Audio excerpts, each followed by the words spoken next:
ఎక్కడ చూసినా గాంధీ మహాత్మునికి జై, మా దేశం మాకు కావాలి. గాంధీ తాత కూడా ఈ ఊరొచ్చిండు. గంత గొప్పూరు ఇప్పుడు గజ్జి పట్టే బర్రె లెక్క తయారైంది. ఇట్లా ఎందుకు తయారైంది ఎరికేనా? రాజలింగం, కోటిలింగం అని ఇద్దరు సాలెగాలు ఉన్నారు. వాళ్ళ ఫ్యామిలీల మధ్యన వెనకటి నుంచి కొట్లాటలు అయితేనే ఉన్నాయి. వీళ్ళిద్దరు టౌన్ కు చెరో పక్కన ఉంటారు. ఎప్పుడు చూసినా గల్లా గల్లా పట్టుకుంటారు, లొల్లి లొల్లి చేస్తారు. ఇద్దరు కొడుకులు రోలర్ పార్టీ వాళ్ళే.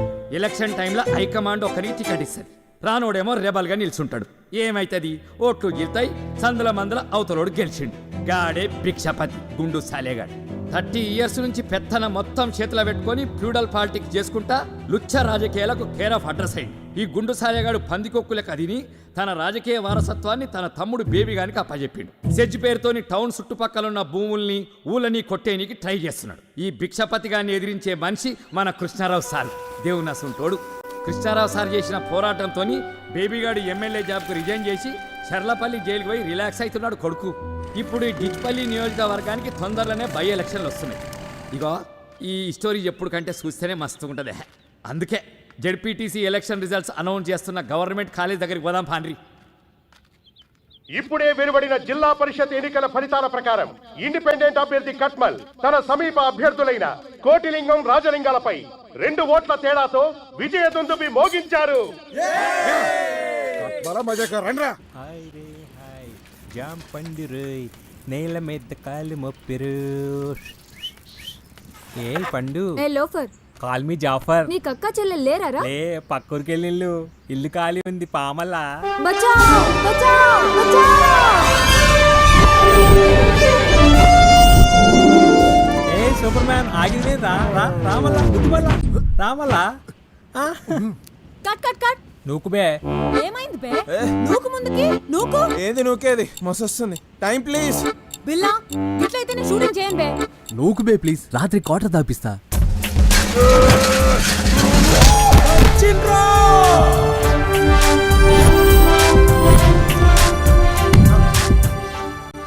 నాకు ఆడలేంది అనక ఆడున్నది ఏంటమ్మా? దమ్ముంది, ధైర్యం ఉంది. అన్నిటికంటే మించి నా ఫేవరెట్ బ్రాండ్ అయిన పాపావారి లో చెడ్డీ ఉంది. లోగుట్టు లోపల. Take okay. ఈడే బిల్లా బిల్లా బిల్లా బిల్లా. ఎర్రగా బుర్రగా ఉంటాడు. ఈయన గర్ల్ ఫ్రెండ్ ఏమో వాణి లోకల్గా కేబుల్ టీవీ మెయింటైన్ చేస్తుంటది. ఊళ్ళో దొరికే డ్రాయర్లకు, నయాగ్రా టాబ్లెట్లకు, గజ్జి తామర్లకు, అర్షమోళ్లకు వీన్నే మోడల్గా పెట్టి యాడ్లు చేస్తుంటది. గందుకే ఈయన్ని స్కోప్ బిల్లా అంటుంటారు.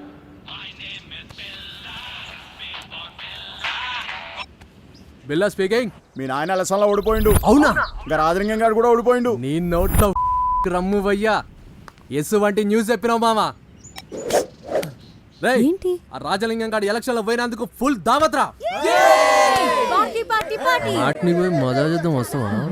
ఛీ పో బావా. దీని సిగ్గుల చింతకు.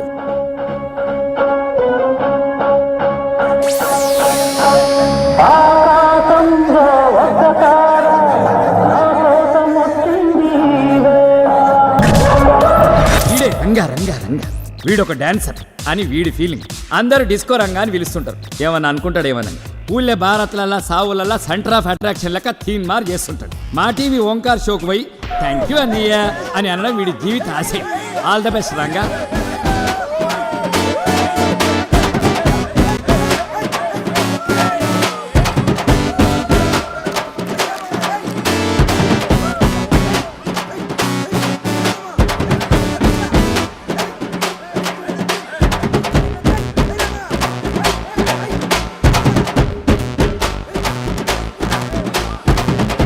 వచ్చేస్తుందిరా, వదిలేండి రా ప్లీజ్ రా. భారత్ ఒకసారి వస్తుంది. అరే పెట్టు నోటేట బాగున్నట్టు పెట్టు.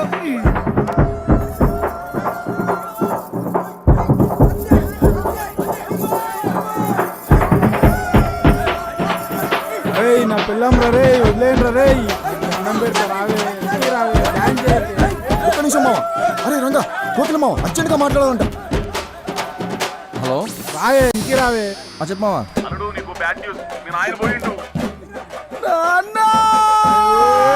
కుట్లు అయినట్టు కట్టోడుతున్నా. పోయిందంటే చచ్చిపోలేదురా, ఎలక్షన్ లో ఓడిపోయిండు. ఆ కోటిలింగం గారు కూడా ఓడిపోయిండు. అలా కొట్టినాం. ఈసారి కూడా ఎలక్షన్లో కోటికని కొట్టినాం నాయనా. శబాస్రా నాకు కొడక మనల్ని కాదని అడిగి సీట్ ఇస్తే ఏమైతుందో ఢిల్లీలో ఉన్న హైకమాండ్కి తెలవాలా. మళ్ళీ వచ్చే ఎలక్షన్ లో ఆ కోటిలింగంగాని నేను ఓడించకపోతే నా పేరు రాజలింగమే కాదు. రేయ్ నీ పోరగాడితో దావత్ చేసుకో.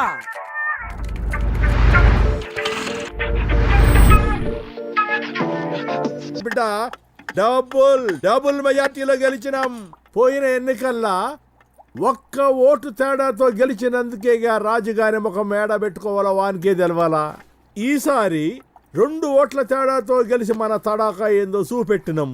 చిన్న కరెక్షన్ బాబు, ఏందది? ఓడగొట్టలేదు, ఆ, ఇద్దరు కలిసి ఓడిపోయి కట్మల్ గాని గెలిపించారు. అబే చూప్. ఏ చోరీ, బిడ్డకి ఎంత కావాలంటే గనుపు. అక్కరకరాని ఎలక్షన్ మీద ఆల్రెడీ 20 లక్షలు ఉడాయించారు. మళ్ళీ ఈ పార్టీలను దండక చెందుకయ్యా. అసలే రాకచారాన పోక బారాన అన్నట్టుంది వ్యవహారం. ఆబే చూప్. మా సంతోషం నీకు దుబారా లెక్క కనపడుతుంది చాలే. మా పగ గురించి నీకేం తెలుసురా? ఇది గిప్పటి పగ కాదు, మూడు తరాల పగ.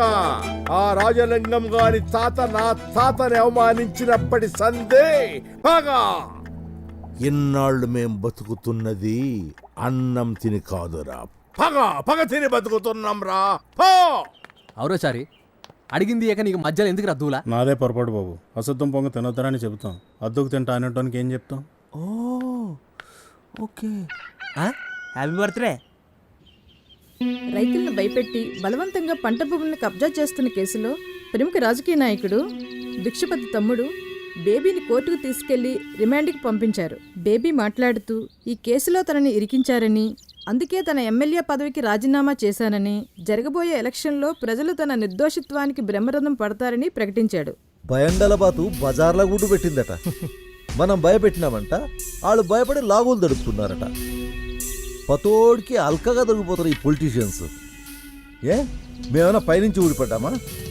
పబ్లిక్ ఓట్లేసి గెలిపిస్తేనే కదా ప్రజాసేవకు మా జీవితాలు అనిపించుకున్నది. గెలిపించేది వాళ్ళే, గెలిచేసేది వాళ్ళే. పొలిటీషియన్లు పీల్చుకు తింటుండ్రు, లోపుకు తాగుతుండ్రు అనే ఈ జనాల దిమాకి ఎలక్షన్ టైంలో బీరు బిర్యానీలకి ఓట్లు కుదేటప్పుడు ఏమవుతుందే?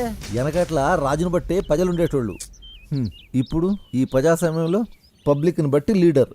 అవునా, నేను ఎట్లయితే హాఫ్ బాటిల్ దించకుండా కచ్చగొడతానో బేబన్న కూడా అంతే, సేమ్ డిట్టో. నిజమన్నా, పబ్లిక్ని బట్టి లీడర్ అన్నో. కూసోని ఎన్ని కథలైనా చెప్తావు. ఆడి పోరడు ఎన్ని కష్టాలు పడుతుండో ఏమో. ఎందుకింత అధికారముండి తమ్ముడిని బయటికి తేలేకపోతే? నీ యవ్వ, ఈ ప్రజాస్వామ్యానికి నాలాంటి పొలిటీషియన్లు చేసే డ్యామేజ్ కన్నా నీలాంటి కీపులు తమ్ముళ్ళు చేసే డ్యామేజేనే ఎక్కువ. అవినీతి అన్యాయం అని పత్తి తులుపులకి ఆ జనాలకే పదవులు వస్తే మనకంటే ఎక్కువ దోసుకుంటారే. ఓ పక్క జనాభా పెరిగి ఫ్యూచర్లో తిండి నీళ్లు దొరకవని పెళ్ళిళ్ళు కూడా చేసుకోకుండా ఒకరినొకరు ఇలా పెంచుకుంటూ కాలం గడుపుతున్న మన త్యాగ గుణాన్ని ఈ జనాలు ఎప్పుడు అర్థం చేసుకుంటారే? అన్నా అన్నా అన్నా అన్నా నన్ను దీవించన్నా, నన్ను దీవించు అన్నా. ఇదంతా మీ దయ అన్నా. వదిన ఆశీర్వాదం కూడా తీసుకో. అట్లనే అన్నా. వదినమ్మా, నువ్వు కూడా దీవించు వదినమ్మా. అరే కట్మల్, నీకైనా నాకైనా ఓ రాజకీయ భవిష్యత్తును ప్రసాదించింది ఆ రాజలింగం కోటలింగం. అవ్వన్నా, వాళ్ళిద్దరూ సల్లంగా ఉండాలని ఆ దేవునికి దండం పెట్టుకో. గట్టనే ఉన్నా. నువ్వు రాయే, వ్యాపారానికి టైం అయింది. పోయినరయ్యా, నష్టపరిహారం తీసుకొని భూములు అప్పగించాలని నోటీసు కూడా జారీ చేసిండ్రు. అడ్డీకి పౌషేర్ ఇచ్చే పైసలతో మేము ఎట్లా బతకాలయ్యా? భూములు సేకరించడం అనేది 1894 భూసేకరణ చట్టం కిందకి వస్తుంది. ఈ చట్టం ప్రకారం నోటీసులు ఇవ్వకుండా భూముల్ని సేకరించకూడదు. నోటీసులు ఇచ్చిన తర్వాత మీకేమైనా అభ్యంతరాలుంటే కలెక్టర్కి విన్నవించుకోవచ్చు. ఆ అభ్యంతరాలని పరిశీలించిన తర్వాత ప్రభుత్వం ఏం చేస్తుందంటే, ఏ భూముల్ని సేకరిస్తున్నారో దానికి ఎంతెంత నష్టపరిహారం కావాలో తెలియజేయమని కలెక్టర్ గారు మళ్ళీ మీకు నోటీసులు జారీ చేస్తారు. దానికి మీరిచ్చిన సమాధానం చూశాక భూమి కొలతల్ని బట్టి నష్టపరిహారాన్ని ప్రకటిస్తారు. ఈ నోటీస్ ఇచ్చిన 2 సంవత్సరాల లోపు ఇదంతా జరగాలి. ఇప్పుడు కూడా మీకేమైనా అభ్యంతరాలు ఉన్నాయనుకోండి, మీరంతా వెళ్ళి సివిల్ కోర్టులో పిటిషన్ వేసుకోవచ్చు. ఇచ్చే నష్టపరిహారం తక్కువగా ఉంటే ఏం చేయాలయ్యా? కలెక్టర్ గారు ప్రభుత్వ రేటును బట్టి ధర ప్రకటిస్తారు. అది ఎప్పుడు తక్కువగానే ఉంటుంది. కాబట్టి ప్రభుత్వం రైతులతో సంప్రదించి అందరికీ ఆమోదమైన నష్టపరిహారాన్ని చెల్లిస్తుంది.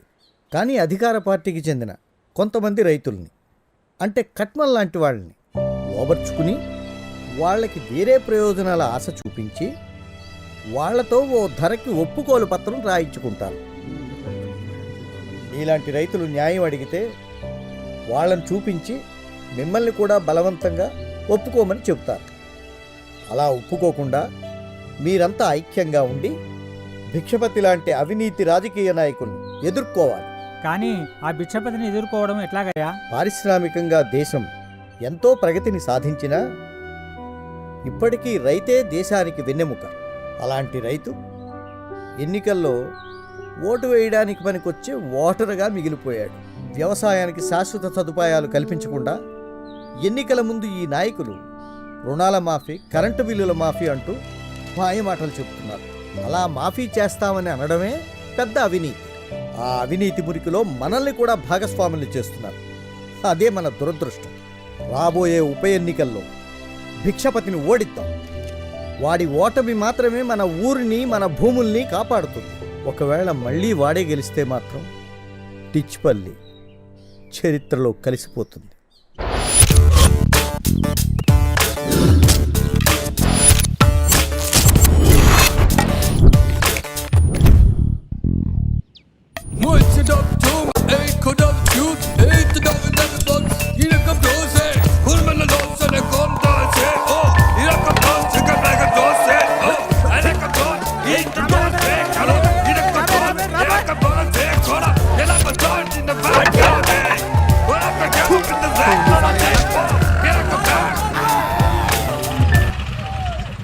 చైనా పీస్ రోల్ మోడల్ పాతి పెట్టిన వికెట్లు పిక్ అయ్యి 2 నిమిషాల్లో, లేకపోతే మిమ్మల్ని మాత్రం పెడతా కొడుక.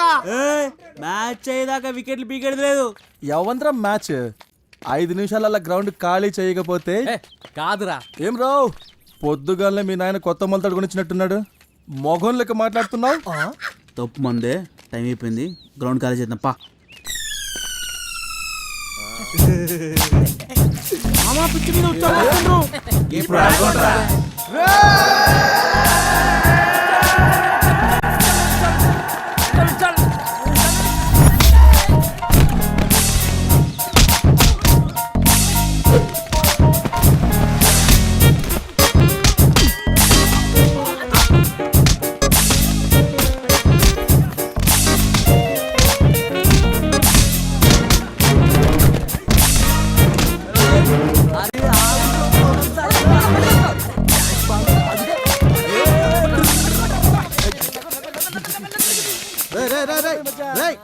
ఓట్ల మీద ఏం చేస్తున్నారా?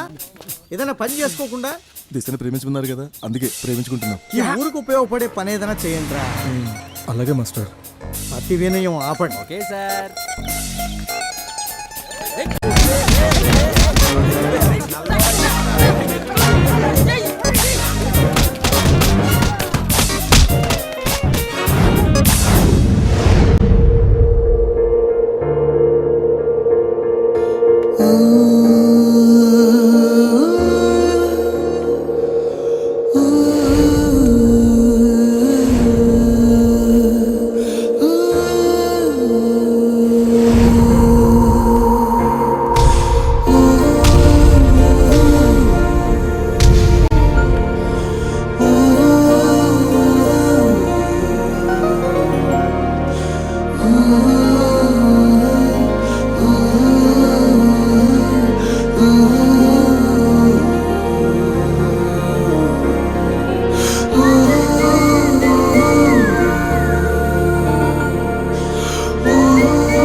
మామ పేరు శ్వేత, మన ఊరికి కొత్తగా వచ్చిన ఎంఆర్ఓ చుట్టం. అమెరికాలో చదువుకున్నదంట. ఓ 2-3 నెలలు ఉంటుంది. ఉండేది మీ మావింటి పక్కనే, చూసుకో. అజ్జా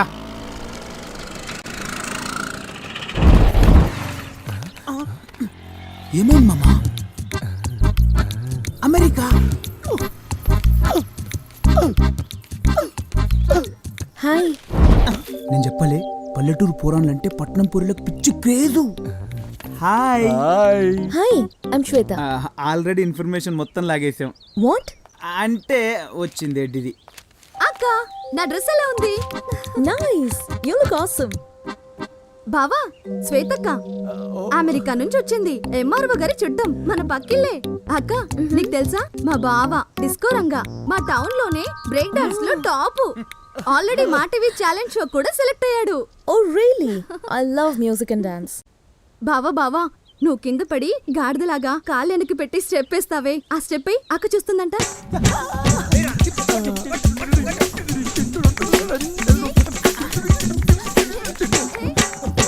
ఇట్స్ ఓకే.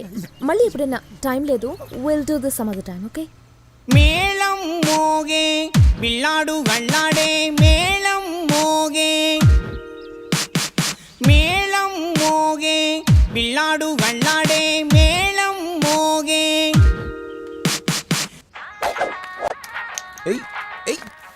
అరే ఏమున్నది మామ పోరి, పాస్పోర్ట్ పోగొట్టుకునే ఇంద్రకన్య లెక్కన చూడంగానే నరాలు జిల్జిల్ అన్నాయి. ఫిగర్ అంటే అట్లుండాలి. మనూర్లు ఉంటారు కాట్ల ముద్దులా తూని. మామ గప్పుడెప్పుడో చూసిన పోనీ ఇప్పుడు గుర్తు తెచ్చుకుంటాం అంటే ఏంది కథ? మనిషికి తగ్గట్టు పేరు, పేరుకు తగ్గ రూపం.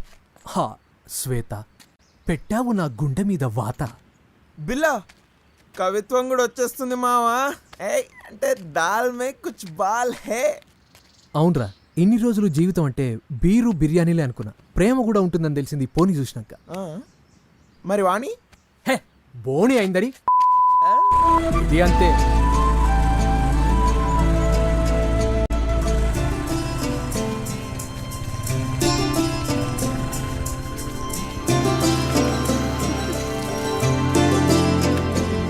ఏమి రజని, ఎలా ఉన్నా? ఈ అమ్మాయేనా? హలో అండి. అంత దూరం నుంచి వచ్చి సంగీతం నేర్చుకుంటానంటే మాకు సంతోషమే కదమ్మా. దీన్ని చూడు, దీనికి చదువు మీద కంటే పెళ్లి మీదే జాస. ఏమే, ఈసారైనా 10th పాస్ అవుతావా లేకుంటే అక్కడే కూర్చుంటావా? 10 పాస్ కాకపోయినా పెళ్ళైతే తప్పదు కదా పిన్ని. ఇది వరుస. బాబాయ్, ఎంఆర్ఓ గారి తాలూకు. హలో అండి. చాలా సంతోషం అమ్మా. కాస్త ఈ ఉత్తరాన్ని చూడమ్మా. తప్పులేమన్నా ఉన్నాయేమో, సమయానికి కళ్ళద్దాలు కనిపించట్లేదు. ఏం చదువుతున్నావమ్మా? మెడిసిన్ అండి. నెఫ్రాలజీలో పోస్ట్ గ్రాడ్యుయేషన్ చేస్తున్నాను. ఇక్కడ ఎన్ని రోజులు ఉంటావమ్మా? 2 నెలలు. నీకు వీలైనప్పుడు ప్రజలకి ఉచితంగా వైద్య సహాయం చేయగలవా? తప్పకుండా. ఏమండి, ఈ అమ్మాయి పేరు శ్వేత. నమస్తే. నమస్తే. ఈ 2 నెలలు సంగీతం నేర్చుకుంటుందంట. మంచిదమ్మా, రేపు మంచి రోజు. ఓకే. రేపటి నుంచి వచ్చేయమ్మా. ఓకే సరే అండి. లోపలికి వెళ్దాం రామ్మా. వెళ్ళండి. అమ్మ నేను క్లాస్ పోయి వస్తా. మా అబ్బాయి Sampath. Hi I'm Shweta. Hi I'm Sampath. అమ్మ నేను బయలుదేరుతా. అలాగే. Take care. మామా నేను మేనేజ్ చేస్తా కదా. సంపత్తి గడిపోతున్నా. అరే రే రే రే రే రే రే ఆగ్రా, వదలరా. అరే నువ్వు ఏంట్రా ఎప్పుడో కొట్టిన దానికి మరి ఇప్పుడు చిన్నపిల్లల చెప్పొచ్చావులేరా. నీకేం తెలుసు వాడు ఎక్కడెక్కడ ఏమేం పెట్టాడు? సారీ మావా, ఏదో ఎమోషన్ లాగా అట్లా అరే జరిగింది. నువ్వు కూడా పసి పిల్లోడని కూడా చూడకుండా ఏంట్రా చేయండిరా. అయినా పొద్దు పొద్దున్న మా ఇంటి ముందు కాపు కాసారేంట్రా. ఇలాంటి చదువుకున్న వాడిని కొట్టినందుకు మాకు బాయ్ సంపత్. బాయ్ శ్వేత. పరిచయం చేయరా. శ్వేత పరిచయం చెప్పే. He's my friend Billa. Hi. Hello, scope Billa. Scope బిల్లనా? Yeah. పేరు వెరైటీగా ఉంది.